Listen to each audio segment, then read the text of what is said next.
Okay. नमो वीतरागाय, नमो वितरागाय, नमो अरिहंताणम, नमो अरिहंताणम, नमो सिद्धाणम, नमो सिद्धाणम, नमो आयरियाणम, नमो आयर्याणम, नमो वज्जायाणम, नमो वज्रायाणम, नमो लोये सव्व साहुणम, नमो लोये सवसाहुणम, ऐसो पंचन मुक्कारो, ऐसो पंचनमुखारो, तव पावपणासनो, सर्वपावपणासनो, मंगलाणं च सव्वेसि, मंगलानां च सर्वेषु, परमं हवै मंगलम्। परमं हवै मंगलम्। ओम नमो भगवते वासुदेवाय, ओम नमो भगवते वासुदेवाय, ओम नमः शिवाय। ओम नमः शिवाय। जय सच्चिदानंद। जय सच्चिदानंद, जय सच्चिदानंद, जय सच्चिदानंद। विधि दीदी आप डेली प्रेयर बोलिए। हाँ, जय सच्चिदानंद। हे दादा भगवान, आप मुझे ऐसी शक्ति प्रदान करें कि मैं मेरी हेल्थ को कभी भी कॉम्प्रोमाइज नहीं करूं, ताकि मेरा शरीर रूपी साधन मुझे मेरे ध्येय को यानी कि पढ़ने में और सत्संग में हमेशा सहायक बने। मैं पढ़ने में बिल्कुल सिंसियर रहूंगी। मैं कुसंग से, बुरी सोबत से हमेशा दूर रहूंगी, और कुछ भी हो जाए मेरा सत्संग कभी भी ना छूटे, ऐसी परम कृपा करना। प्राप्त मन वचन काया का योग और खुद के आत्मा का उपयोग केवल परोपकार यानी कि जीव मात्र की सेवा में ही करूं, जो सबसे बड़ा मानव धर्म है। मैं हमेशा स्वयं के साथ और अन्य सभी लोगों के साथ के जीवन व्यवहार में विश्वसनीय, नैतिक और शुद्ध बनी रहूंगी, ताकि मैं बराबर दादा भगवान के जैसे ही उत्कृष्ट व्यक्तित्व की मानवी बन पाऊं। जय सच्चिदानंद। जय सच्चिदानंद। रुद्र आपने रिपोर्ट नहीं भेजा, जय सच्चिदानंद। रिपोर्ट नहीं भेजा। श्रेया स्टडी प्रेयर बोलिए। हे दादा भगवान, मुझे पढ़ाई में समझने में जो बाधाएं अंतराय आते हैं, जो भी ऑब्स्ट्रक्शंस आते हैं, इन सभी को तोड़ने का मैं दृढ़ निश्चय करती हूँ। आप ऐसी कृपा करें कि मेरे दर्शन पढ़ना आवरण टूट जाए और मेरी पढ़ाई सही ढंग से हो। आप ऐसी परम शक्ति हमें दे। जय सच्चिदानंद। जय सच्चिदानंद। Very good. तो जरा थोड़ा इन लोग का एक्सपीरियंस सुनेगा। तो आज हेल्थ में 6 टेस्ट का कितना भी अनुभव आता है कि नहीं, और एक आइटम जो आपने पोजीशन से ट्रैकिंग करता है उसका एक्सपीरियंस बोलने का है। आप हिता दीदी से स्टार्ट करेगा क्योंकि वो अभी नया आइज लेके आई है। ओके। जय सच्चिदानंद। हेल्थ में मुझे आज 5 टेस्ट आए थे और मुझे परीक्षण में लघु में अभी कंप्लीट नहीं हो पाया है। ओके, कुछ एक्सपीरियंस बताना। ओके दीदी। जय सच्चिदानंद। आज मुझे भी खाने में 5 रस आए हैं और मेरा शंका में अभी इम्प्रूवमेंट नहीं। क्या होता है वो जो एक्सपीरियंस बताना। ओके दीदी। हाँ, जय सच्चिदानंद। आज मैंने खाने में मुझे 6 रस आए थे और मुझे अभी भी शंका होती ही रहती है अपने आप पर। कल सुना तो भी आज तो प्रदीप दादा ये शंका तो आपको जादू करना पड़ेगा शंका के लिए। बच्चे लोग को तो दादा का वारसदार है, तो शंका क्यों आती है? वो जादूगर करना पड़ेगा। मोनिका दीदी, हाँ, आज मुझे खाने में तीखा रस आया था और अभी भी मुझे लघुत्तम में इम्प्रूवमेंट नहीं हुआ है। आज क्या हुआ आज था? मम्मी के साथ क्या हुआ था? आज मम्मी ने कहा था खाना खा लो, पर मैं नहीं खाई थी, इसलिए वो नाराज हो गई। तो अंधेव क्या करेगा आपको मालूम है? नहीं। खुशी। हाँ, मुझे आज खाने में 2 रस आए थे और मुझे शंका में थोड़ी सी इम्प्रूवमेंट हुई है। शंका आज को किसके शब्द को शंका आई थी? आज किसी के ऊपर भी शंका नहीं आई थी। ओके, करिश्मा। हाँ, मैं स्टडी की प्रेयर 5 बार की थी और दीदी ने कब कब बुलाया था, तब मैं एक बार नट गई थी। मैं मना कर दिया था और मम्मी ने काम दिया तो मैंने कर लिया था। ओके, दीदी अच्छे नहीं लगते हैं अच्छी लगती है। तो मना क्यों किया था? ज्यादा बोलती थी। कौन? तो कौन ज्यादा बोलती थी? दीदी, क्या आप बोलते थे? ओके, मैं बोलती हूँ। जिया, जिया दीदी। जय सच्चिदानंद, आज मुझे 6 रस मैंने 6 रस लिए थे और मेरा लालच में इम्प्रूवमेंट हो रहा है। ओके, किसमें किसमें रस आया था? इसमें 6 रस आया था। आज खाने में दाल थी तो उसमें मेथी भी आई थी, इसलिए कड़वा भी आया था। और दो साग में तो सब आ जाते हैं। जय सच्चिदानंद। जय सच्चिदानंद, आज मैंने खाने में 6 रस आए थे और मुझको मेरे ऊपर मुझको लालच आती ही रहती है। लालच क्या हो? सारा स्टोर जाके खरीदने की लालच आती है? नहीं, तो जब आज मुझको नहाने जाना था, तब मैं आई बेड लेकर बैठ गई। फिर सोच रही कि थोड़ा और खेल लो, ऐसा। तो मिलने का टाइम था? नहीं। नहीं। ओ, ओके। ओके, दीपक आंटी, आपको बोलने का कुछ?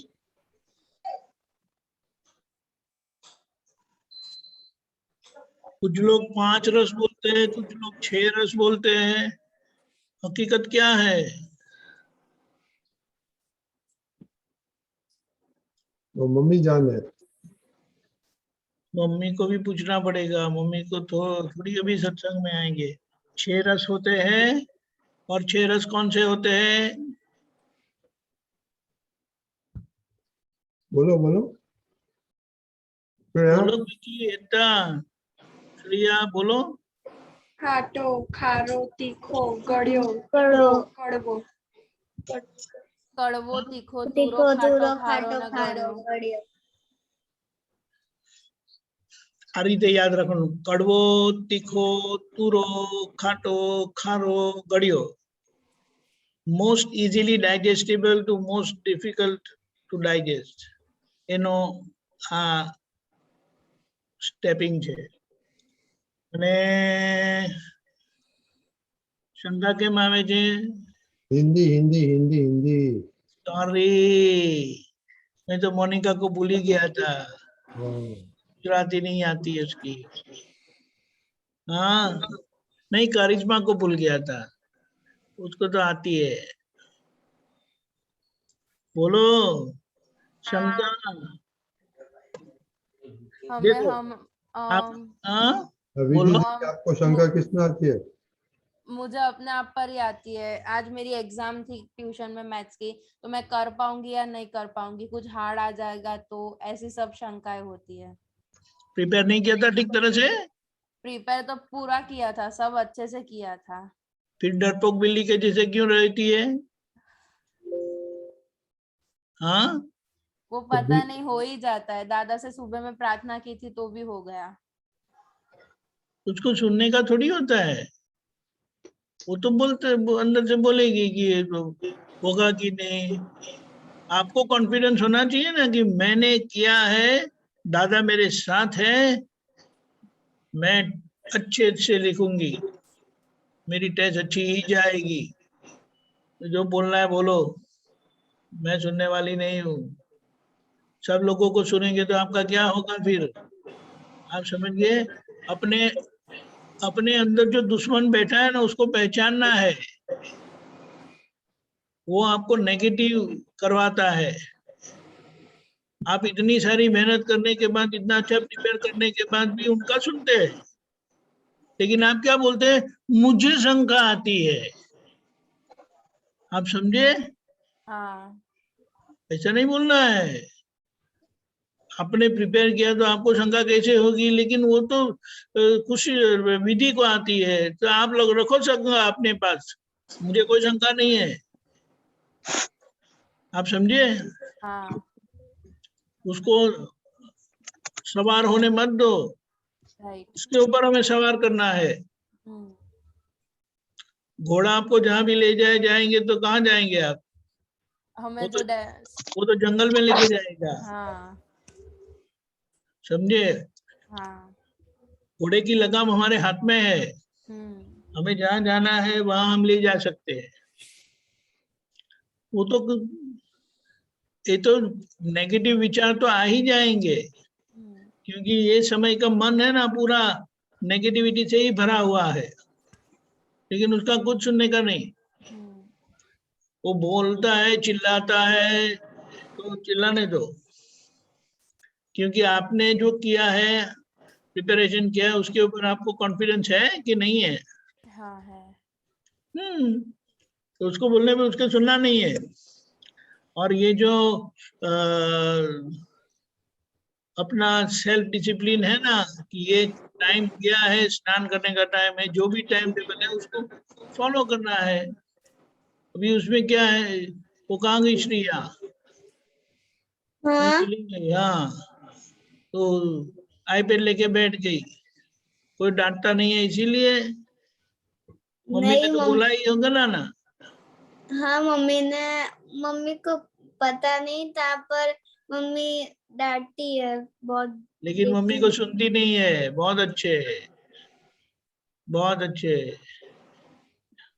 कि आपको पता चलता है वो अच्छी बात है, लेकिन सेल्फ डिसिप्लिन वो बेस्ट डिसिप्लिन है। धीमे धीमे अपने पर आना है। अपने अंदर जो नेगेटिव हमें करवाता है उसका सुनना नहीं है।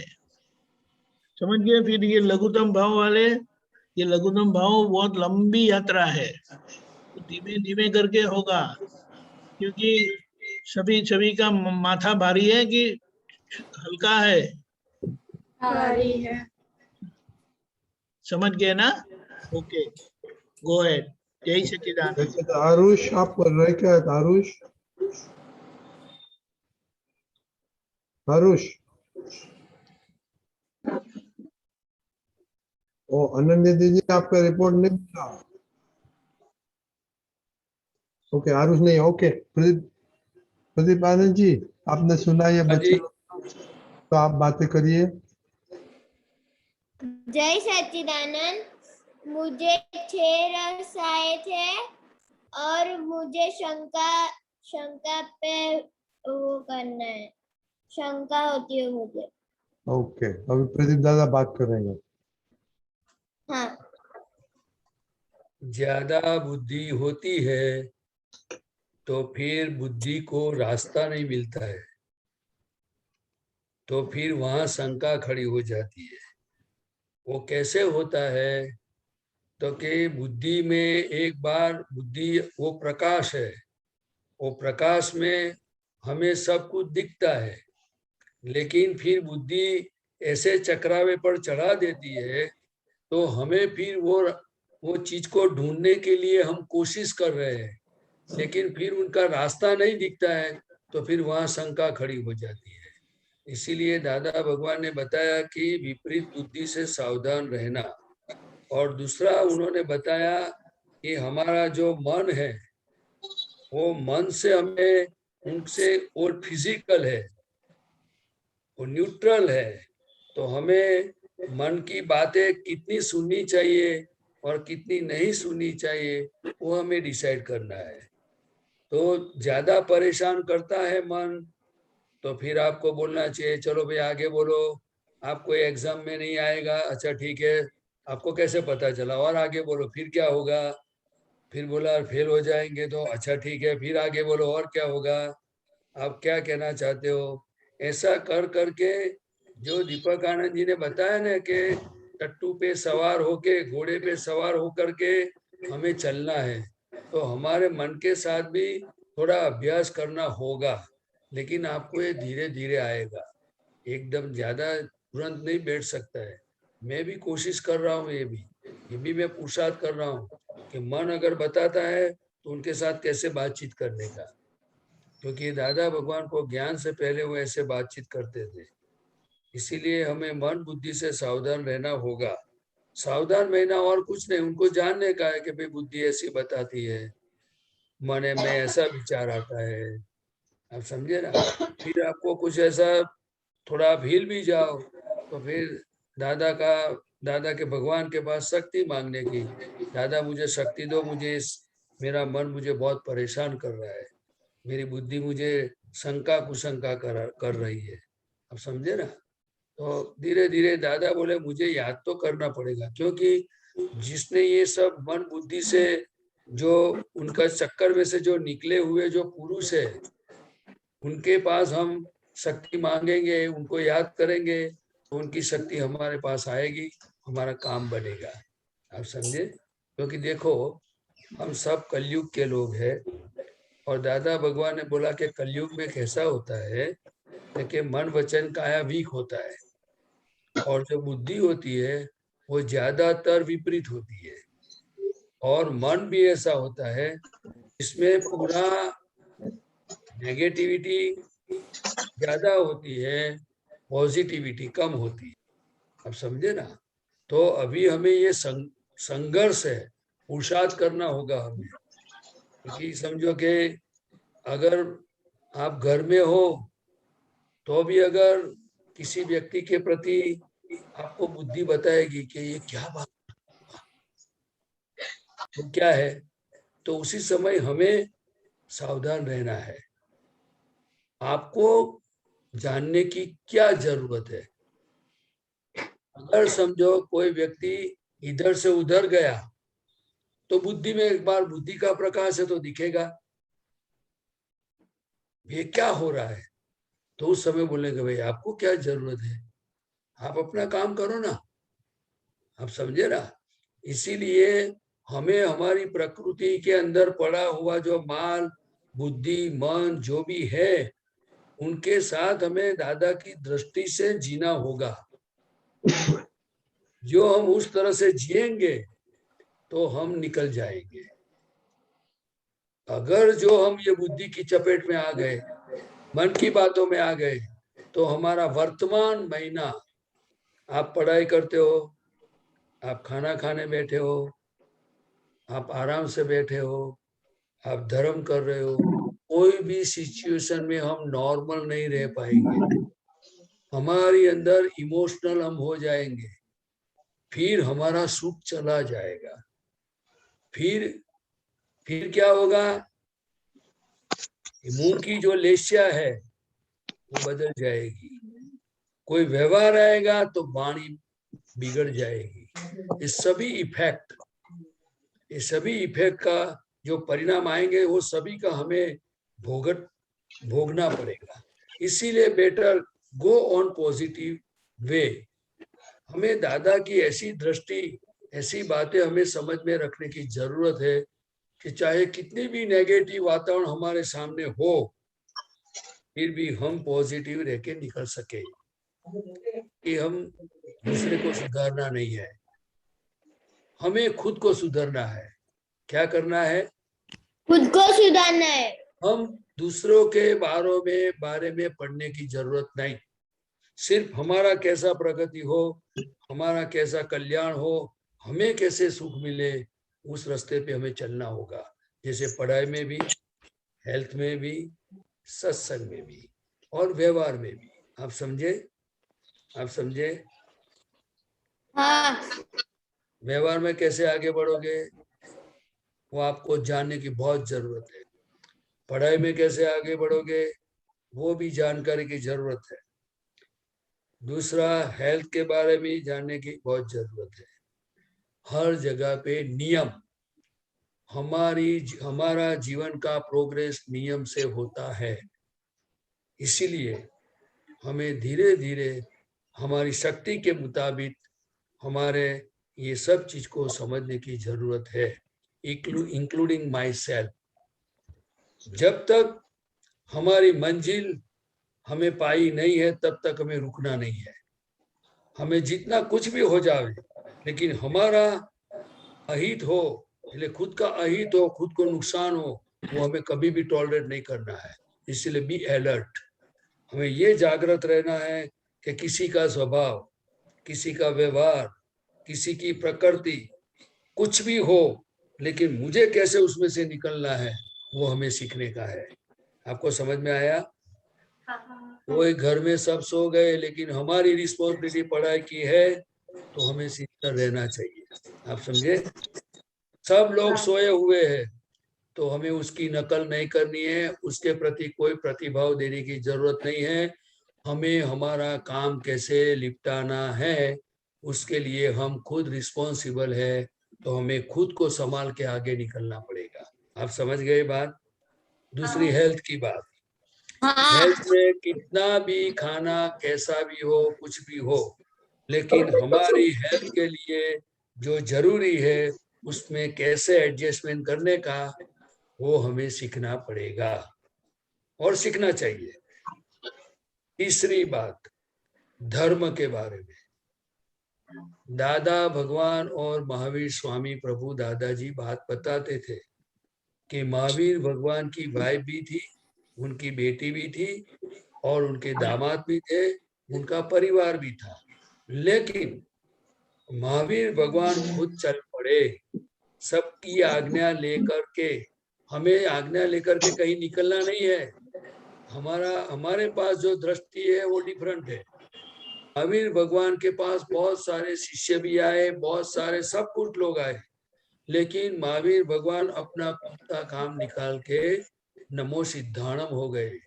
हमारी पास ये मार्ग हमें मिला है कि जैसे दादा भगवान सबके साथ हंसते थे, बैठते थे, बातें करते थे और पूरा व्यवहार को लिपटा करके वो निकल गए, तो वैसे पढ़ाई में भी हमें दूसरों की नकल करने की जरूरत नहीं है। हमें हमारी रिस्पॉन्सिबिलिटी हर जगह पे समझ करके हमें परफेक्ट होना है। और जहां भी हमें कमी लगे, कुछ तकलीफ आवे, तो दादा पे शक्ति मांगने का, हफ्ता पुत्रों से, महात्माओं से उनका मार्गदर्शन लेने का हमारे पास बहुत सारा रास्ता है। लेकिन कलयुग में हम इतने पुण्यशाली है कि बाहर निकलने का संसार में रहते हुए भी आसान रास्ता हमें प्राप्त हुआ है। हम वो रास्ते को पूरा विनय के साथ हमें ये दादा की हर बातों को समझना बहुत बहुत जरूरी है। नहीं तो दादा भगवान ने खुद ने बताया है कि क्रमिक मार्ग में कितने भी चढ़ाव उतार, यानी कि मनुष्य में से 4 गति में घूमता है, फिर मनुष्य में आता है, फिर 4 गति में घूमता है, और कई अनंत अवतार घूम घूम करके भी बहुत मुश्किल से ज्ञानी पुरुष और ये मार्ग मिलता है। तो आज के दिन पर्यूषण के बाद मैं खुद को मेरी जात के साथ पहले बता करके आप सबको बताता हूँ कि हर संजोग में से हमें कैसे हमारा काम, हमारा कल्याण करके, व्यवहार में प्रोग्रेस करके हम सिंसियरली धीरे धीरे निकल जाए। आप समझे? डरने का नहीं है।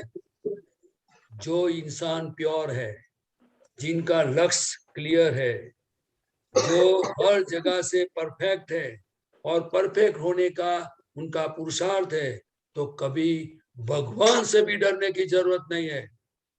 क्यों? तो कि भगवान सिर्फ यही सोचते हैं कि किसी भी जीव को दुख ना हो और इम्प्योर नहीं हो। हमें इम्प्योरिटी नहीं चाहिए। क्या नहीं चाहिए? इम्प्योरिटी समझ में आता है ना? झूठ, चोरी, आता है। कपट, छेतरपिंडी, अंडा गंडा, उल्ला गुल्ला, आपको समझ में आया? जितनी कमजोरियां दिखे सबको हटा दो, उसके पीछे पड़ जाओ, फिर भगवान सामने से दर्शन देंगे। भगवान ऐसे इंसान की तलाश में है जो प्योर है, और जो प्योर बनने के रास्ते पे है वहां हमेशा नेचर हेल्प करती है। इसीलिए दादा भगवान का सेंटेंस है, डिसाइड इंसान को करने का है, फिर बाद में नेचर बोलती है आई विल हेल्प यू। आप जैसे डिसाइड करोगे तो आपके अंदर भगवान बैठे हुए हैं, आई विल हेल्प यू। आप समझ गए? हाँ।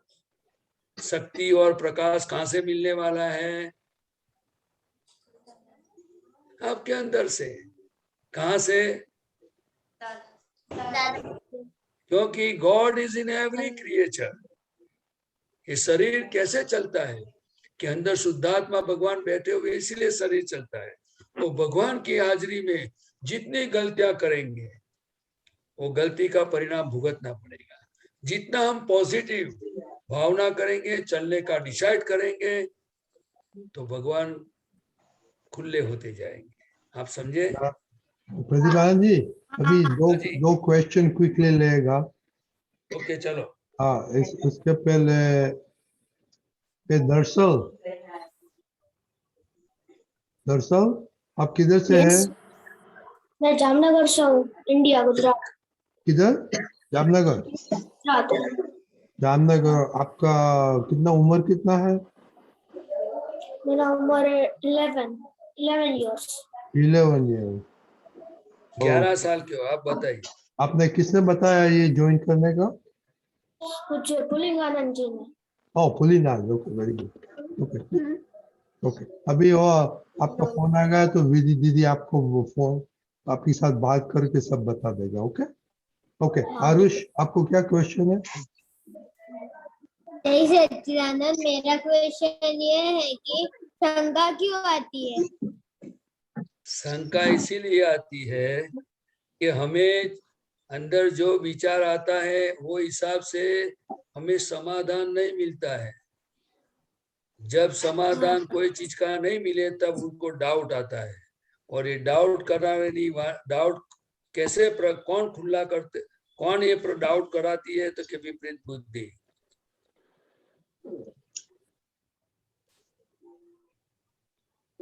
समझ में आपको आ कैसे गया समझना है? आरुष? कौन सी बात पे डाउट आता है बताओ, तो मैं फिर एग्जांपल देके आपको बताऊं। मुझे ये डाउट आता है कि जब मैं और मेरे भाई हम गेम खेलते हैं ना, तब वो मुझे हरा देगा ऐसा मुझे डाउट आता है। हाँ, वो तो डाउट इसीलिए आता है, आपको उसको भय लगता है, तो हमको हरा देगा। वो जो आपको अंदर से जो बताता है ना, तो आपको सही खेलो।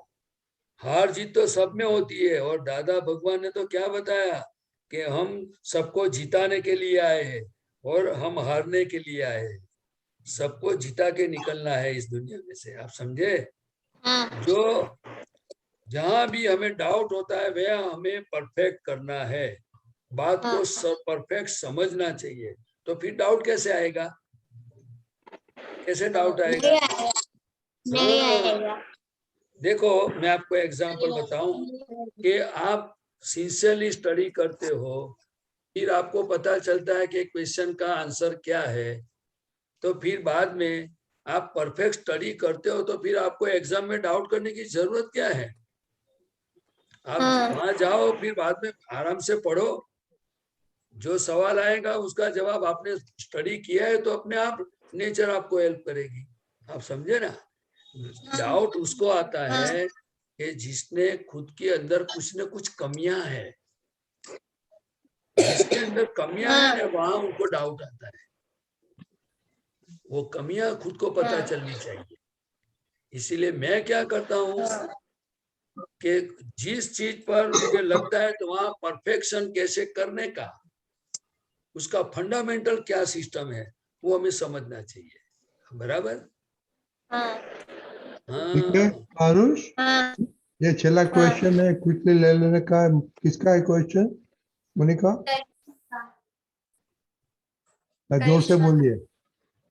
हाँ, जय सच्चिदानंद। मुझे क्वेश्चन नहीं है, मुझे बोलना था मैं दीदी को बहुत परेशान करती हूँ। जैसे कि वो पढ़ने बुलाती है तो हम क्यों पढ़ते हैं, तो बहुत गुस्सा करती हूँ, उल्टा उल्टा सीधा बोल देती हूँ, गालियाँ बोल देती हूँ, नाराज बहुत होती हूँ, तो क्या करूँ? देखो, आप किसी को बुरा बोलते हो हाँ, तो फिर आपको अंदर बाद में क्या फीलिंग होता है? अच्छा दुख किया ऐसा होता लगता है, है कि बुरा किया ऐसा लगता है? बुरा किया ऐसा। आपको अंदर फीलिंग क्या था? अच्छा नहीं किया ऐसा लगता है ना आपको? हाँ, हाँ, आपको ऐसा अच्छा लगता है ना अंदर कि मैंने अच्छा नहीं बोला, ऐसा लगता है ना आपको? हाँ, तो फिर जितनी बार आपसे बुरी भाषा निकल जावे, गुस्सा हो जावे, तो दादा भगवान को आपको पास आपको शक्ति मांगनी पड़ेगी। क्यों? तो कि आपको अंदर से तो प्रायश्चित हो गया कि मैंने अच्छा नहीं किया है, लेकिन फिर भी दादा ने बोला अच्छा नहीं किया, वो समझ में आया। तो फिर वो समझ किसको बोलते हैं कि एक बार आदमी को पता चल गया कि ये गलत चीज है, तो फिर वहां से उनको अटक जाना चाहिए। क्या हाँ, करना चाहिए? तो उनका मतलब ये होता है कि उनको समझदारी है, लेकिन एक ही गलती बार बार कोई आदमी करता है तो उनको समझना चाहिए कि ये गलती की समझ उनके पास कम है। क्या है? कोई कोई अग्नि में समझ हाथ कम। डालता है, आप गैस समझो, गैस जलता है तो कोई अंदर हाथ डालता है? क्यों नहीं नहीं, डालता है? उनको पता चलता है कि मेरा हाथ जल जाएगा, इसीलिए उनके पास पारिणामिक दृष्टि नहीं है कि ये चीज मैं करता हूं तो उसका परिणाम क्या होगा। इसीलिए इंसान से गलती हो जाती है। दादा भगवान ने बताया है कि हर चीज का परिणाम आएगा। अच्छा करोगे तो अच्छा रिजल्ट आएगा, बुरा करोगे तो बुरा रिजल्ट आएगा। You are whole and sole responsible.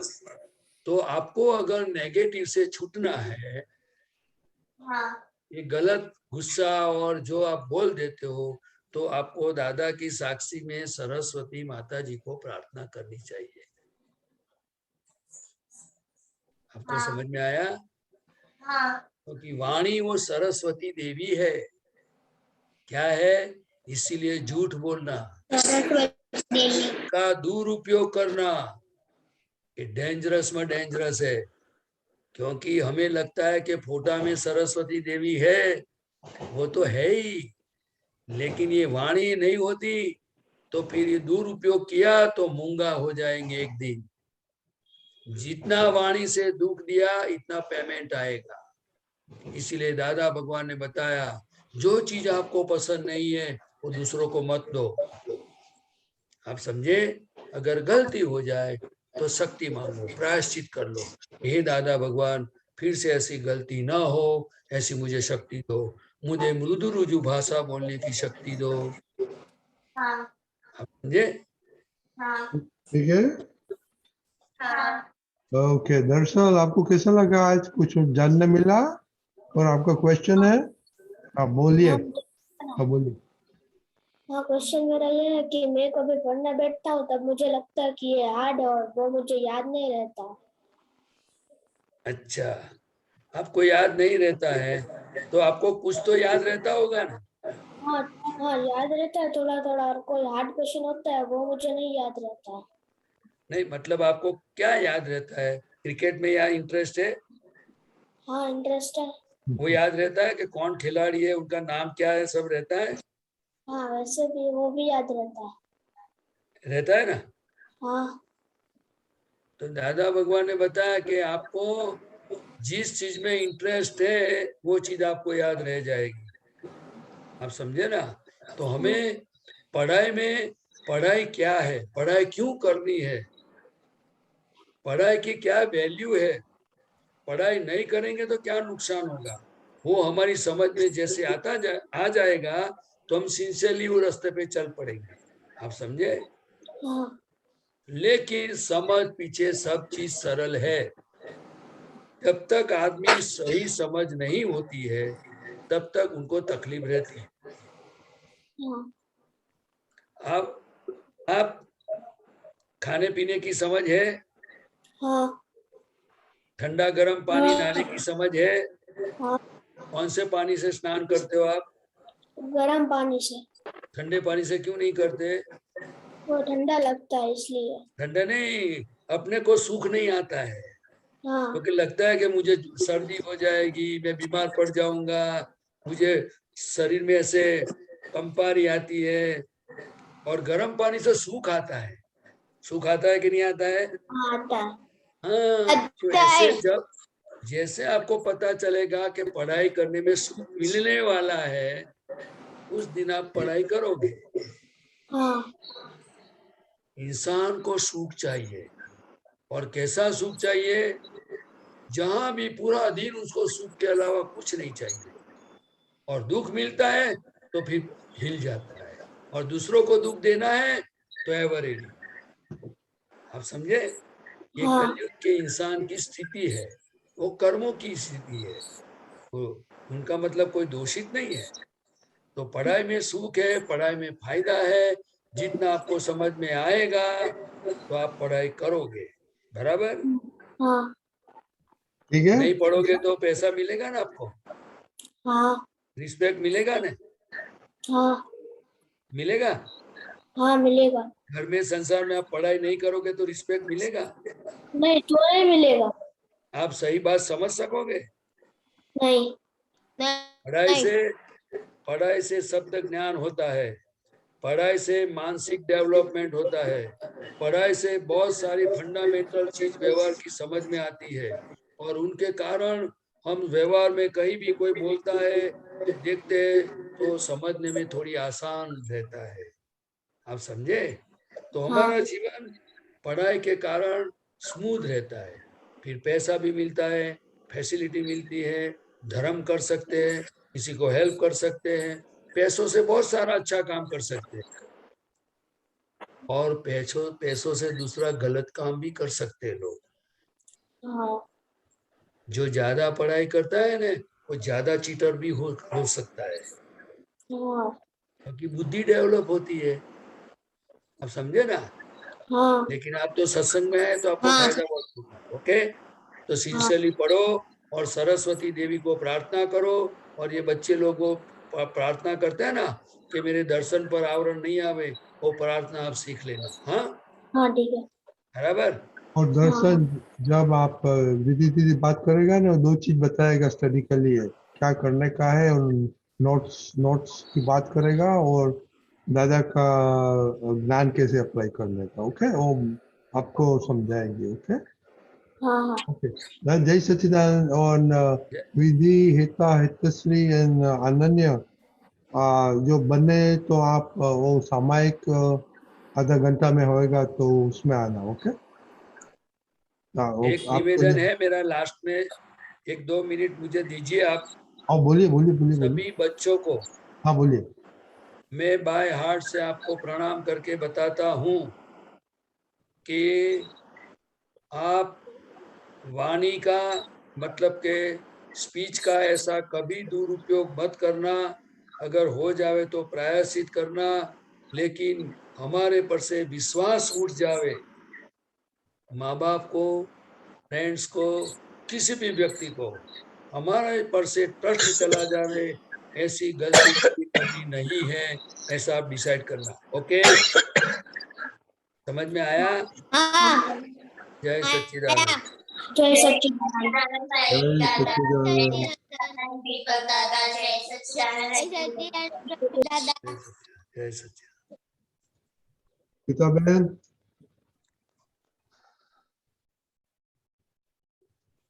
જય સચ્ચિદાનંદ રજનીકાંત અંકલ સાહેબ, જય સચ્ચિદાનંદ દીપકાનંદ સાહેબ, પ્રદીપાનંદજી સાહેબ, જય हाँ સચ્ચિદાનંદ जय सच्चिदानंद बोलो। સાહેબ. આ બુક નંબર 24 પાનું નંબર 289 તારીખ 17/11/71 વડોદરા. નીચે પેજ 107 of 110. Binding number 10. બોલું સાહેબ? हाँ बोलो बोलो।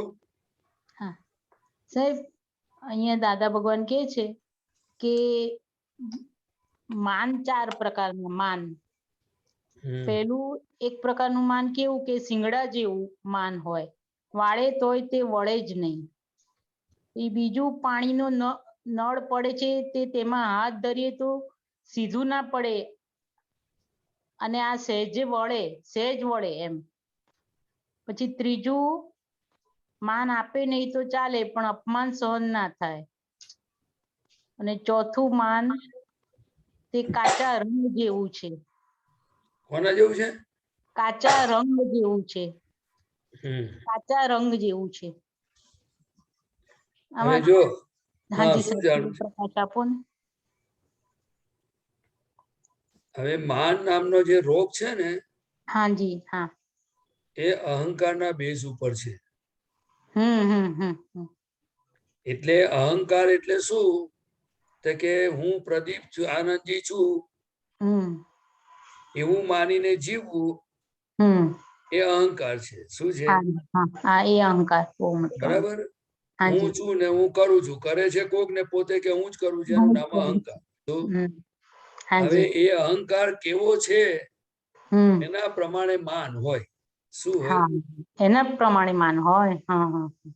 હવે જેમ જેમ આ બધી અહંકાર મનુષ્યમાં હોય ત્યારે જયારે અહંકારને કારણે તો આ મન વચન કાયા ઉભા થઈ ગયા. જી બરાબર. ખરેખર. હવે એ અજ્ઞાનતાને કારણે થયા. તેને કારણે અજ્ઞાનતાને કારણે ઊભું થયું છે. આ સંજોગોથી ઊભું થઈ ગયું. અને પછી એમાં જેમ જેમ એને સમજણ આવતી જાય એમ એમ પ્રમાણે પછીથી એનું માનમાં ને બધો અહંકારમાં ફેરફાર થાય. એટલે માનમાં ફેરફાર થતો જાય. શું થતો જાય? પછી ફેરફાર થાય માનમાં. અત્યારે સમજો કે દાખલા તરીકે હું છું એટલે કે વ્યવહારથી મને બધા પ્રદીપ આનંદજી કે છે. બરાબર. એટલે સમજો કોઈ વ્યક્તિ કશું બોલે તો અંદર સમજણ કેટલી જાગૃતિ છે અને સંસ્કાર કેટલા છે એ પ્રમાણેનું માન હોય. કેવું હોય? એ જ પ્રમાણેનું માન હોય. સંસ્કાર પ્રમાણેનું માન હોય. પછી બીજું શું છે કે એની પાછળ એક લો બુક છે. લો બુક એટલે એને એમાંથી સુખ આવે. શું આવે? એનાથી સુખ આપે છે. એને લો બુક એટલે કાયદા. કાયદાની. હવે સમજ્યા? હા સમજી ગઈ. એટલે એ પ્રમાણેનો અહંકાર હોય, એ પ્રમાણેના કાયદા હોય અને એમાં જો ફેરફારો થાય ને તો પછી એને અસરો થાય. એ લો બુક ના આધારે સામેવાળી વ્યક્તિ કશું નથી કરતી. ના, સામેવાળી વ્યક્તિ તો એની સમજણ એના કર્મોને આધારે જ ફરે છે. પણ પેલો પોતાને ત્યાં કોન્ફ્લિક્ટ થાય છે, એડજસ્ટમેન્ટ થતું નથી. હાજી. ખ્યાલ આવે? એટલે એ પ્રમાણે અહંકાર વાંકો પણ થાય, અહંકાર પાછો નોર્મલ પણ હોય. ખ્યાલ આવે ને? એની પોતાની અંદરની કેવી સમજણો છે એના ઉપર બધો આધાર હોય. હવે અત્યારે આપણે મહાત્માઓને કેવું હોય તો કે આથમતું હોય. કેવું હોય? આથમતું માન એટલે શું? તો કે કડકાઈ કરે ખરો, નાય કરે, પણ શું છે અંદર પછી જ્ઞાને કરીને જીવતો હોય. કેવી રીતે જીવતા હોય? જ્ઞાને કરીને જીવે. પણ જ્યાં સુધી જ્ઞાન ના હોય ત્યાં સુધી એનું કોઈ ઠેકાણું નહીં. એ તો પછી શું છે કે કુદરતના ક્રમે ક્રમે કરીને અનુભવથી કોઈ સદગુરુ મળે, કોઈ વાંચન કરે, આમ કરતું કરતું ડેવલપ થાય. એ વાત જુદી છે. જો સિંગડા જેવું માન, સિંગડા જેવું એટલે છે ને કે જરાક અપમાન થાય ને તો ત્યાં ઝઘડા તોફાન ચાલુ થઈ જાય. સિંગડા વિજે સમજાય ને તમને? હા સિંગડા, હા હા પછી સિંગડા, પાણીના નળ પડે છે તેમાં હાથ ધરીએ તો સીધું ના પડે, આ સહેજ વળે. સહેજ એટલે થોડી સરળતા વાળું હોય. કેવું હોય? થોડું સરળતા વાળું. કારણ કે પાણીનો સ્વભાવ કેવો છે તો કે જેમ વાળો તેમ વળે. એમ કે પેલું જેમ વાળો એટલે જેમ જમીનમાંથી જેવો રસ્તો હોય ને આમ કરીને નીકળતું જાય આગળ. હા હા એક્ઝેક્ટ. ખ્યાલ આવ્યો ને? એટલી થોડી સોફ્ટનેસ હોય એમ. થોડો વળેલો. પછી માન આપે નહીં તો ચાલે, પણ અપમાન સહન થાય નહીં. એટલે કેવું કે દાખલા તરીકે તમે કોઈને મને આવો આવો ના કે, હું તમારા ઘરે આવ્યો તો તમે આવો પ્રદીપ આનંદજી ના કહો ને તો ચાલે. ખ્યાલ આવ્યો? તો એને કશું થાય નહીં બહુ. ના કઈ નહીં કે છે એમ. પણ તમે એમ કહો ને, તમે કોને પૂછી નહીં આયા, તમને કોને બોલાયા છે, એવું બોલે ને તો એને ચચરી જાય પછી. હા ખરેખર સાહેબ છે. આ તો તમને એક પ્રસંગ કહ્યો. પછી બીજી રીતે અપમાન કેવી રીતે કરે તમને કહું.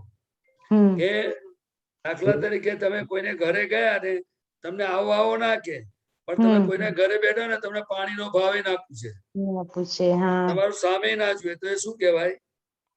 અપમાન કહેવાય. હે? અપમાન લાગે. બાજુવાળાને પાણીનો ભાવ પૂછે ને બધું પૂછે ને હસી હસીને હા ઈયો કરે, તમારે અમુક બોલે જ નહીં કશું, કોઈ વ્યવહાર જ ના કરે, તો શું લાગે? અપમાન લાગે આપણને. હા અપમાન લાગે. તો વ્યવહારના બધા બહુ ખૂણા ખાંચરા છે. માણસને અપમાન કરવાની રીતો તમે જુઓ ને તો સામે પૂછે તો જવાબ ના આપે ને શું કહેવાય? હા એ બધા જ અપમાનમાં જાય. મને કોને કોઈ કશું પૂછ્યું, તમને મને પૂછ્યું, તમે એનું જવાબ ના આપું એને શું કહેવાય? ઇન્સલ્ટ ના કહેવાય? ઇન્સલ્ટ જ કહેવાય સાહેબ. બીજું ઇન્સલ્ટ બતાવો. આજે તમે મને કહ્યું કે પ્રદીપ આનંદજી તમે અહીંયા બેસો, એની જગ્યાએ હું તઈ ના બેઠો ને મારા મન ભાવે ત્યાં બેઠો, તો તમારું ઇન્સલ્ટ થયું કે ના થયું? એટલે હંમેશા આ બધી વસ્તુ વ્યવહારોમાં એકબીજાના અપમાનો કેવી રીતે કરે છે કોઈ એવું ખ્યાલ ના. તો દાદા ભગવાન મળ્યા એટલે આપણને ખબર પડી કે વેર કેવી રીતે બંધાય છે, એકબીજાનું અપમાન કેવી રીતે કરે છે લોકો. પણ હજુ તો છે ને આ બધું આ કળિયુગનો માલ ને એટલે બધું ઠોકાઠોક ચાલ્યા જ કરે. બધું જેવો ભરેલો માલ ને જેવો હિસાબ. પણ જ્ઞાની પુરુષ મળ્યા છે એટલે આપણને બધું જ વસ્તુ દેખાઈ જાય કે જો આ મોટા માણસ હોય. આજે હું તમને કહું કે આજે મોટા માણસો હોય, ઉંમરવાળા હોય, તો એની જોડે કેમ વર્તન કરવું એ પણ શીખવું જોઈએ કે નહીં? શીખવું જોઈએ, પહેલી વાત છે. પણ એ બધા સંસ્કારો ધોવાતા ગયા, ઘસાતા ગયા. ખ્યાલ આવ્યો? છેલ્લું છે માન તે કાચા રંગ જેવું હોય. કાચો રંગ એટલે કેવું કે દાખલા તરીકે આ એશિયન પેઇન્ટ ને બધા પાકા હોય ને એ બધા પેલા હોય ને પેલું કાચો રંગ એટલે કેવું કે માન હોય ખરું પણ ખરી પડે. કેવું પડે? હા હા હા. એટલે એને અસર ઓછી હોય એવું.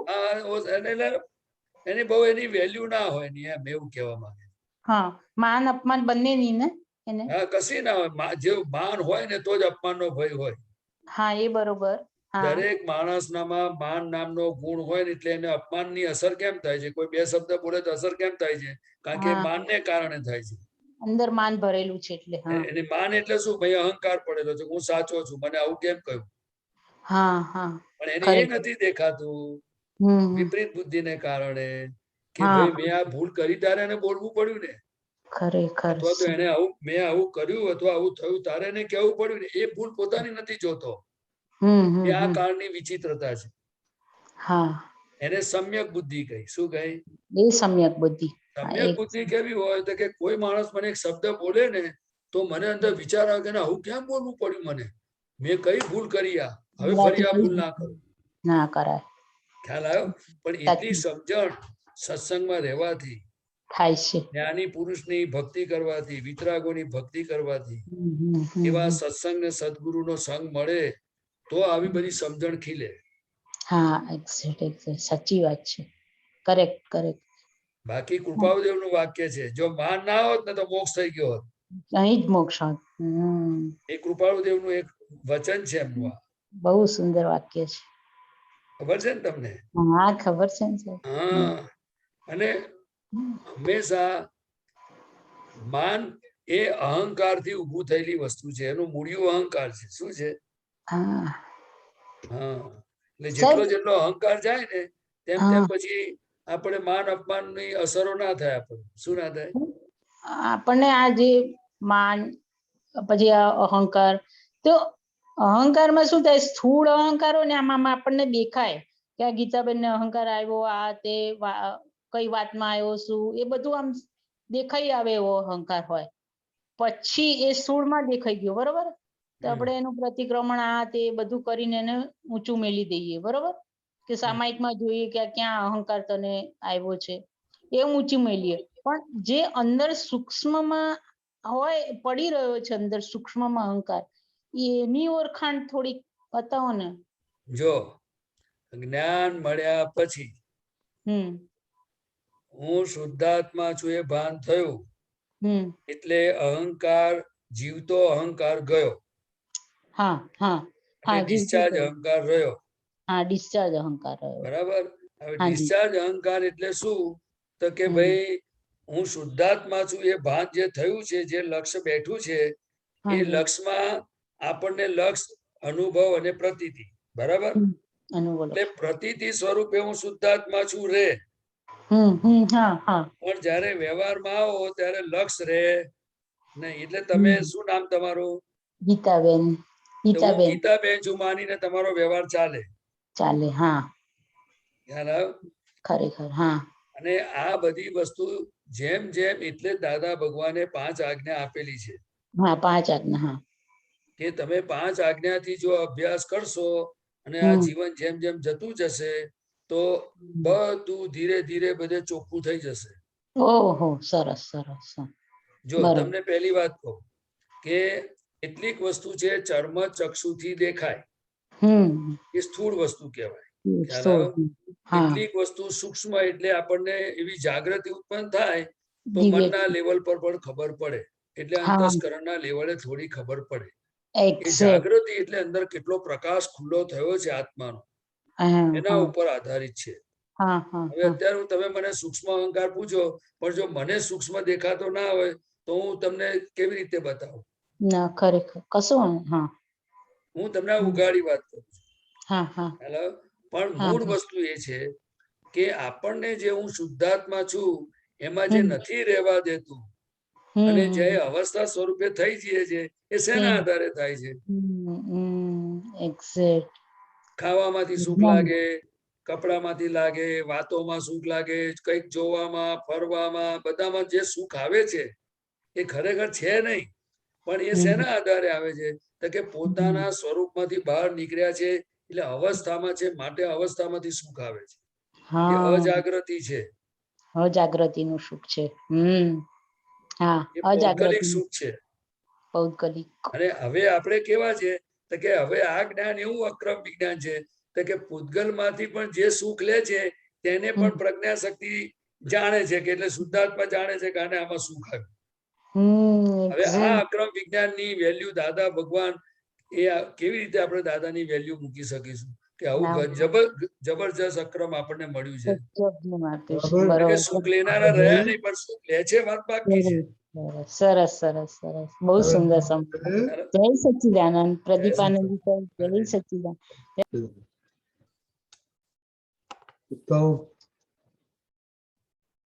हाँ, जय सच्चिदानंद रजनी अंकल, दीपक आनंद जी, प्रदीप आनंद जी, जय सच्चिदानंद.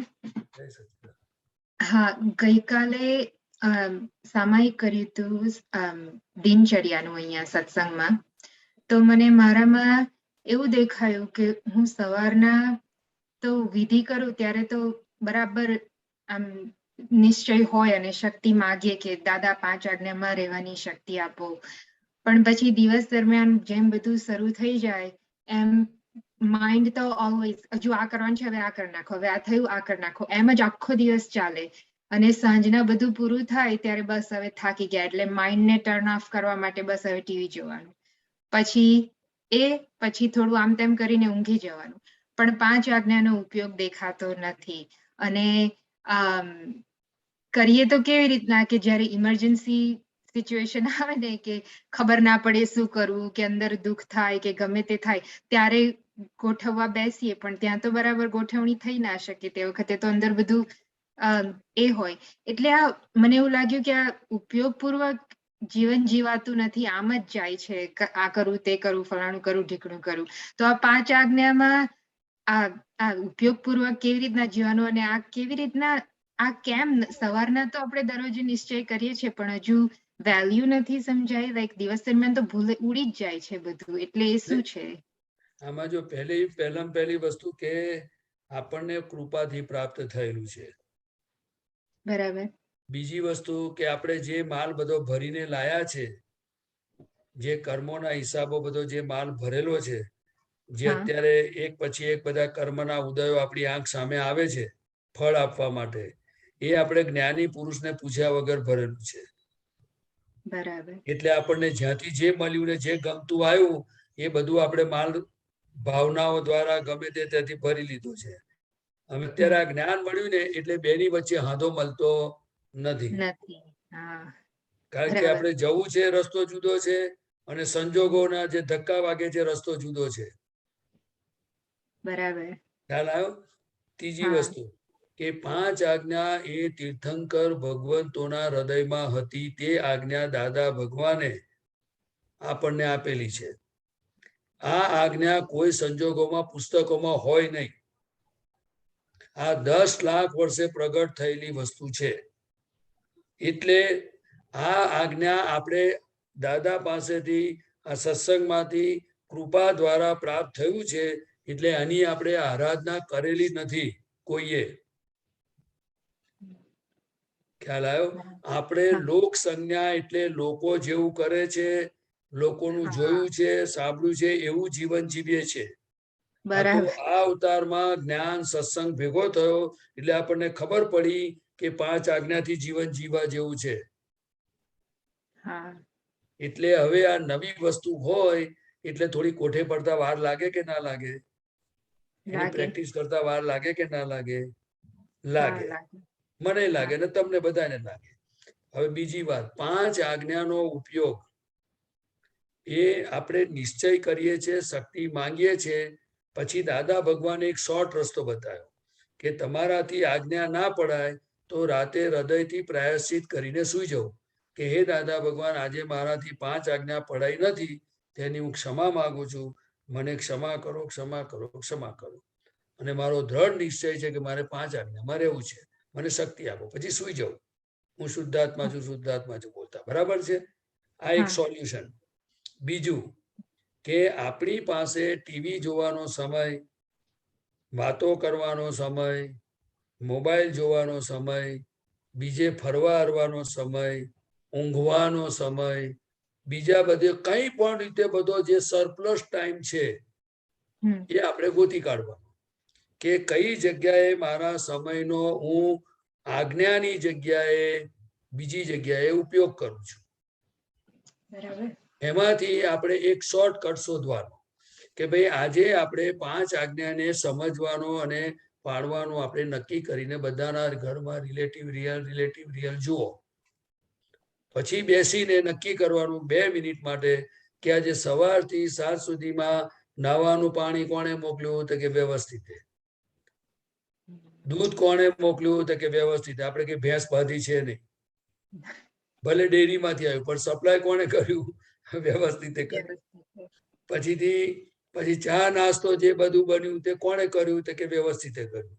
પછી દાખલા તરીકે તમે જાતે નાસ્તો બનાવતા હો કે ઘરમાં કામ કરતા હો, ચા દૂધ બનાવતા હો, તો તમારે કહેવાનું કે આ તપેલી ચડાઈ ગેસ પર કોણે? હાથે ચડાઈ કે તમે ચડાઈ? તો કે હાથે ચડાઈ. પછી આ રસોડામાં ઉભા છો તો તમે ઉભા છો કે પગ ઉભા છે? તો કે પગ છે. હું શુદ્ધાત્મા છું. ખ્યાલ આવ્યો? એટલે આ શરીરથી જુદો એવો હું શુદ્ધાત્મા છું. અને આ બધું કોણ કરાવડાવે છે? તો કે વ્યવસ્થિત નામની શક્તિ કરાવે છે. બરાબર. પછી બીજું કે નાસ્તો કરવો ફાઇલ, નાહવું ફાઇલ, બ્રશ કરવું ફાઇલ, ઓફિસ જવું ફાઇલ, શાક સમારવું ફાઇલ, કોઈનો ફોન આવે ને ઉપાડીએ તે ફાઇલ. એટલે તમારે એવી એક બે વસ્તુ જે હોય એને કોને ફાઇલ કહેવાય એ તમારો અભ્યાસ કરવાનો. હા કેટલી આજ્ઞા થઈ? રિલેટિવ ચાર. રિયલ ઘરમાં જોવાનું તે થયું, ગાર્ડનમાં ફ્લાવર હોય, પ્લાન્ટ હોય, બધા એમાંય જોઈ શકાય. બરાબર છે? બરાબર. એટલે આપણે ઘરના 2 જણામાં પણ એકવાર તો જુઓ. એકવાર તો જોવાય, હા, બરાબર છે. પછીથી એકવાર જોઈએ એટલે ફરી પાછી થોડી વાર પછી બીજી વાર જોવાનું, કલાક પછી. પછી કલાક 2 કલાક પછી ફરી એકવાર જોવાનું. આખા દાડામાં 3-4 વાર તો જુઓ. તો હા રિલેટિવ રિયલ ની આજ્ઞા પાકી થાય કે ના થાય? હવે બહાર શુદ્ધાત્મા જોવા જવું સારું કે ઘરના નજીકનામાં જોવું તે સારું? ના, નજીકનામાં જોવું ઈઝી. કારણ કે નજીકની ફાઇલોથી જ આપણે મુક્ત થવાનું છે. હા એટલે તમે મને કહો કે પછી શું છે કે તમે જ્યારે જમવા બેસો તોય તમે કહી શકો કે આ કોણ જમે છે. પછી તમે એક રૂમમાંથી બીજી રૂમમાં જાઓ તોય તમે ગોઠવણી કરી શકો કે આ વિહારી વિહાર કરે છે, હું નિર્વિહારી શુદ્ધાત્મા માત્ર તેને જાણું છું. તો એ ઉપયોગ રહ્યો કે નહીં? તમે કોઈ જગ્યાએ પરચેસ કરવા જાઓ તો દાદરો ઉતરતા હો કે તમે ગાડીમાં બેઠા હો તો કે ગાડીમાં કોણ બેઠું છે, હું શુદ્ધાત્મા છું. તો એ ગોઠવણી થાય કે ના થાય? થાય. એટલે આખા દિવસ દરમિયાન જે જે મહાત્માઓને જે સંજોગો ભેગા થાય છે, બજારના, ઓફિસના, કોર્ટના, બેંકોના, માર્કેટના, હોસ્પિટલના, એ બધા જ સંજોગોમાં એને પોતે જ્ઞાન કેવી રીતે હું શુદ્ધાત્મા છું અને આ ફાઇલ નંબર 1 છે, એ બધું જેમ જેમ એ ગોઠવે તો પછી એને ધીરે ધીરે જ્ઞાન કોઠે પડતું જાય. હવે વિધિ કરનારું કોણ? ફાઇલ નંબર 1 અને આપણે શુદ્ધ. બરાબર? એવી રીતે આ બધું ધીરે ધીરે ગોઠવણી કરીએ ને, દાદા કે મારી કૃપા તો વર્ષે જ છે, ખ્યાલ આવ્યો? પણ તમારી જેટલી તૈયારી એટલું કામ થઈ જાય. હવે તમને થોડી ગેડ પડી? હા, થોડી ગેડ પડી. એમાં મને એવું એક લાગે કે થોડુંક સ્લો ડાઉન થવું પડે ને, કારણ કે દિવસ દરમિયાન તો મન તો એકદમ હજુ આ બાકી છે, હજુ આ બાકી છે, હજુ આ બાકી છે, એ જ એના ઉપર જ ધ્યાન હોય. એટલે હા, તો એકદમ મન બતાવે કે બાકી છે તો આપણે પતાવીએ ને કે હું છું ને તમારી જોડે, હું શુદ્ધાત્મા છું, ચલો. બાકી છે કામ પતાવવાનું ને. પતાવો. અને એ દાદા મને શક્તિ આપવા, બધી ફાઇલ છે એનો સંભાવ નિકાલ કરવો છે. કામ પતાવવું એને ફાઇલ કહેવાય. શું કહેવાય? ફાઇલ કહેવાય. અમારે રસોઈ બનાવી પડે એને ફાઇલ કહેવાય. બરાબર બરાબર. હવે અંદર દાદા શું કહે છે કે જૂની જે સમજણ છે, આપણે લોકો પાસેથી જે સમજણ લાયા છે કે હું કરું છું, મારે બનાવવાનું છે, મારે આમ કરવાનું છે, એ સમજણ તો નીકળવાની જ બહાર. પણ ત્યાં આપણે આ નવી સમજણ ફિટ કરવાની. બરાબર. ખ્યાલ આવ્યો? હા હા. અને હા, બરાબર. અને આ સરપ્લસ ટાઈમ તો હોય જ છે, એટલે આપણે એ શોધી કાઢવાનું. સરપ્લસ ટાઈમ દાદા ભગવાને કહ્યું, મનુષ્ય જીવનમાં જો સરપ્લસ ટાઈમ કોઈને મળ્યો અને એ જો લોપડ ચોપડમાં વેડફી નાખ્યો તો પોતાના મનુષ્યપણાની અને આ જ્ઞાનની આપણે કિંમત સમજ્યા નથી, એવું થાય ને પછી. હા, બરાબર છે. એટલે જૂનો સંજોગોના મન બુદ્ધિના ધક્કા જરૂર વાગશે. આપણે થાક લાગે તો સુવાડી દેવાના, બધું કરવાનું, પણ લોપડ ચોપડમાં જાય ને તો જરાય ચલાઈ નહીં લેવાનું. અને ધીરે ધીરે તમને કડકાઈ કરતા આવડે અને પછી વાળતા આવડે. બાકી તમને કહું, આ માંડ આપણને મોક્ષે જવાનો માર્ગ મળ્યો છે. એટલે આપણે દાદાને ખૂબ પ્રાર્થના કરવાની, દાદા ભગવાન આ મારી નબળાઈઓ તમે ઓળખી લો કે હું ટીવી જોવામાં આમાં તેમાં બધો આ સમય જાય છે. દાદા કૃપા કરો અને મને નિરંતર આજ્ઞામાં અને ભક્તિને મોક્ષે જવું છે, એ રસ્તે મને હેલ્પ કરો તમે. આપણે કોકને સોંપવું તો જોઈએ કે નહીં? આપણે તો એને એમાંથી સુખ લેવા માંગીએ છીએ, સોંપવાનું તો બાકી રહ્યું. હવે જયારે એમાંથી સુખ આવતું હોય તો આત્માથી સુખ આવે? આત્મામાંથી કેવી રીતે? ઇમ્પોસિબલ. અને છતાંય દાદાનું વિજ્ઞાન એવું છે કે તમે ટીવી જોવો કે મોબાઈલ વાપરો ને તોય પણ તમને કહું ને અંદર જુદું રહી શકાય એવું છે, પણ એના માટે પહેલા અભ્યાસ કરવો પડે. એટલે એને ફિક્કું કહેવાય. શું કહેવાય? ફિક્કું. હા, જ્યાં સુધી ફિક્કું પડ્યું નથી ત્યાં સુધી તો બહુ મુશ્કેલી. એટલે એને ચિત્તનું હરણ કર્યું કહેવાય. શું કહેવાય? આ ટીવી, મોબાઈલ, આ બધી વસ્તુઓ જે ચિત્તનું હરણ કરે છે ત્યાં સ્વતંત્રતા હોય જ નહીં. ત્યાં મુક્તિ હોય જ નહીં, ત્યાં રિયલ સુખ હોય જ નહીં, ત્યાં આત્માની હાજરી હોય પણ એની અનુભૂતિ ના હોય. કારણ કે ચિત્ત એ વસ્તુમાં, પર વસ્તુમાં, વિનાશી વસ્તુમાં ચોંટ્યું. એટલે દાદા ભગવાને કહ્યું કે ભાઈ આ વસ્તુ તમને નથી ચોંટી, તમે વસ્તુને ચોંટ્યા છો. જો તમે વસ્તુથી નીકળી જાઓ તો તમારાથી નીકળાય એવું છે. પણ આ વાક્ય દાદા ભગવાનનો અનુભવ છે અને આપણે બધાએ આ સમજવાનું છે કે હું કઈ કઈ ચોંટ્યો છું બધે. એ ચોંટ જ આપણને આત્મામાં નથી રહેવા દેતી. તમે સમજ્યા? હા, સમજ્યા. બહુ સમજવા જેવું છે. કઈ નહીં, પણ તમે ધીરે ધીરે દાદાને પ્રાર્થના કરજો ને થશે બધું. હા, થોડું હા, ગેર હા. પડી, થોડી સહેજ સમજણ પડી. ના, હા, પડી. આ અને બધી ફરી દાદાની જોઈશ કૃપા છે, પાછી આ. દાદાની વાત છે. હા, હા, હા, બરાબર. ચોક્કસ. ચેતન, હા, જય બહુ બહુ હા, જય સરસ. સચ્ચિદાનંદ. જય શ્રી.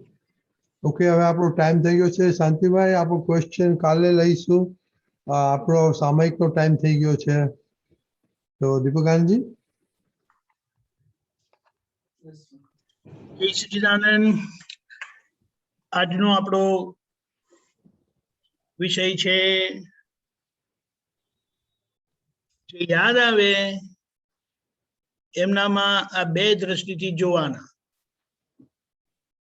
યાદ આવે બે દ્રષ્ટિથી જોવાના. હવે યાદ તો સામાન્ય રીતે કોણ આવે કે જેમની જોડે કંઈ પણ લેતી દેતી હોય તે, અને ઘરના લોકો વિશેષ યાદ આવે. એટલે આ બે દ્રષ્ટિ એનું આપણે આ સામાયિક કરવાના છે. હમણાં એમની જોડે શું થયેલું એ નથી જોવું આપણે. આ બે દ્રષ્ટિનો જ ઉપયોગ, એટલે શુદ્ધાત્માના દર્શન કરવા. હવે આપણે બીજાનામાં તો કરતા જોઈએ છે ને કે નથી કરતા, એ તમને ખબર પડશે. અને એનું એક પ્રમાણ આપતા દાદા એમ કીધું કે અમે અમારી અંદરના દાદા ભગવાનને આખા દિવસમાં 1000 વખત નમસ્કાર કરીએ છીએ. એટલે આપણે એક હિસાબ કાઢીએ તો 8 કલાક સૂતા હોય તો એ 8 કલાક સૂતા એટલે 16 કલાક રહે. તો 16 ગુણ્યા 60 મિનિટ, કલાકની 60 મિનિટ, અને બીજા 60 બાય મલ્ટીપ્લાય કરીએ તો એટલી સેકન્ડ, એને ડિવાઇડેડ બાય 1000 કરશો ને તો ઓલમોસ્ટ એવરી 60 સેકન્ડ એટલે એવરી મિનિટ દાદા ભગવાનને આ જાગૃતિ, પોતાની અંદરના દાદા ભગવાનને જે કરવાની જાગૃતિ રહેતી હતી.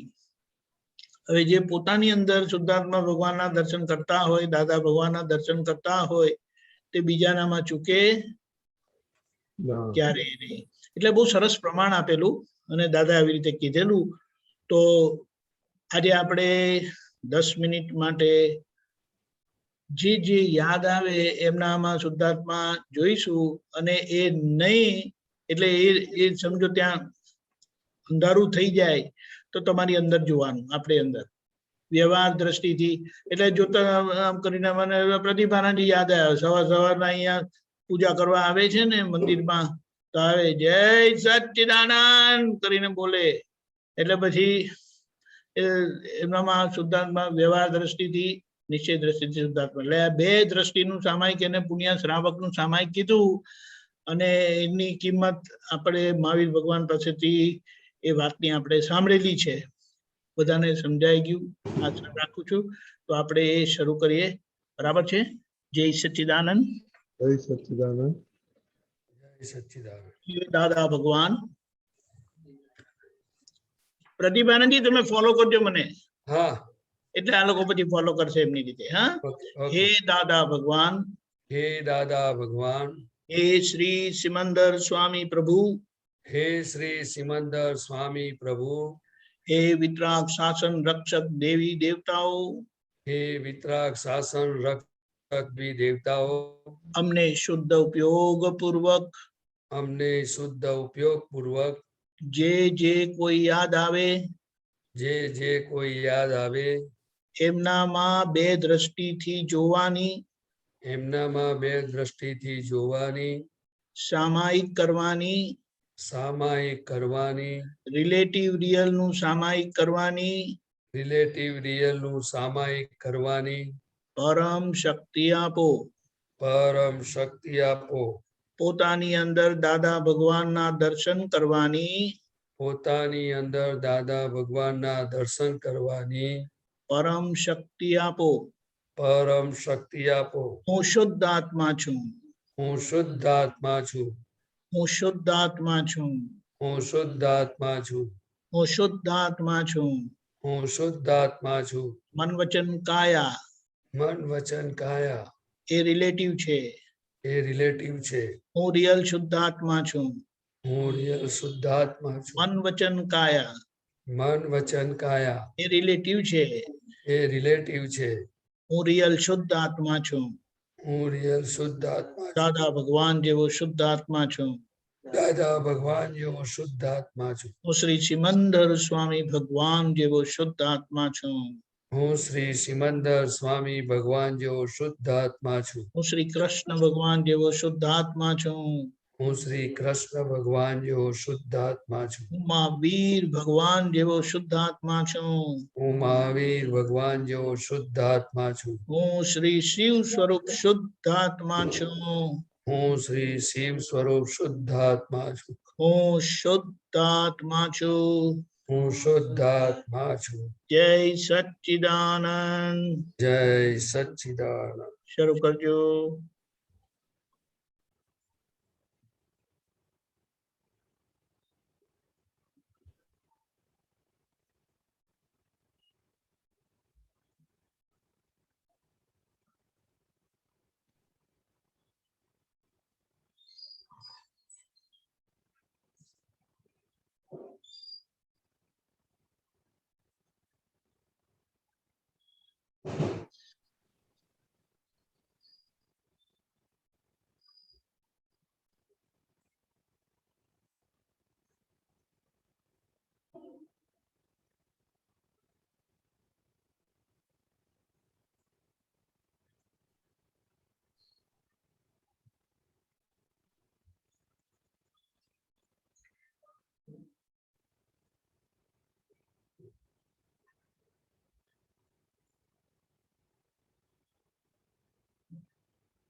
जय सच्चिदानंद। जय सच्चिदानंद। जय सच्चिदानंद। कोई शेर करવું હોય તો કરી શકે છે। રેઝ યોર હેન્ડ, હાથ ઊંચો કરજો। દેખાયું, ના દેખાયું, શું દેખાયું, કેટલું દેખાયું, નહીં દેખાયું?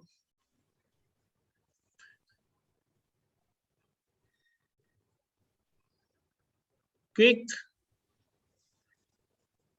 શાંતિ કાકા બોલો, અનમ્યુટ કરજો। જય સચ્ચિદાનંદ। જય સચ્ચિદાનંદ। હવે આપણે જોવાનું જ્યારે શરૂ કરીએ ત્યારે પહેલું જ ઘરથી શરૂ થાય, નજીક ફાઇલથી શરૂ થાય અને પહેલા જે એના પ્રત્યેના જે અભાવ કભાવ જે હોય એ ખરેખર આ જ્યારે જોવાનું આપણે શરૂ કરીએ છીએ ત્યારે આખી ભૂમિકા બદલાય છે અને એના પ્રત્યેના ભાવ પણ બદલાય છે। અને હું શુદ્ધાત્મા છું, એ પણ શુદ્ધાત્મા છે।